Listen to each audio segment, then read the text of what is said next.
I noticed the car behind us acting strange. The road ahead was clear, yet they kept slowing down, tailing us. I told Pete to speed up and lose him, but he spaced out for just a moment, and one of the cars suddenly swerved forward, blocking our way. Before we could react, another car changed lanes and trapped us on the left. That's when a man stood up from the front vehicle, holding the sign, ordering us to pull over. Did they really think we were kids? We were in an armored cash truck. We had protection and a radio for backup, but when I grabbed the radio, there was no signal. Seeing we wouldn't stop, the robbers threw in a tear gas canister. In seconds, the cab was filled with smoke. Pete's eyes burned shut, but I fought through the pain, shoving the canister into a sealed box. They fired an arrow at our front tire, forced us to stop. It made us lose control, ramming their vehicle into the roadside. What the fuck? Watch out!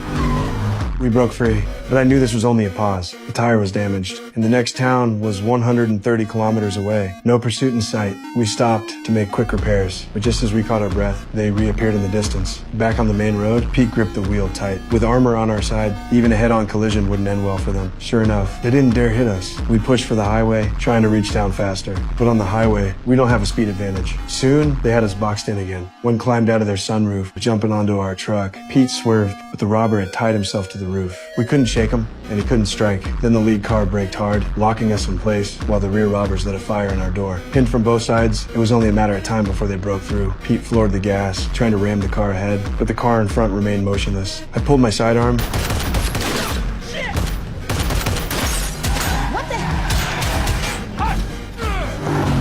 My gun was knocked away, but their ammo ran dry too. The door was almost burned through. I kicked the car door open and threw the robber hanging on the door out. I grabbed a bundle of cash, tossing it out to buy us time, but they didn't even care. Forced back inside, and I spotted the special currency. I hurled it at their car.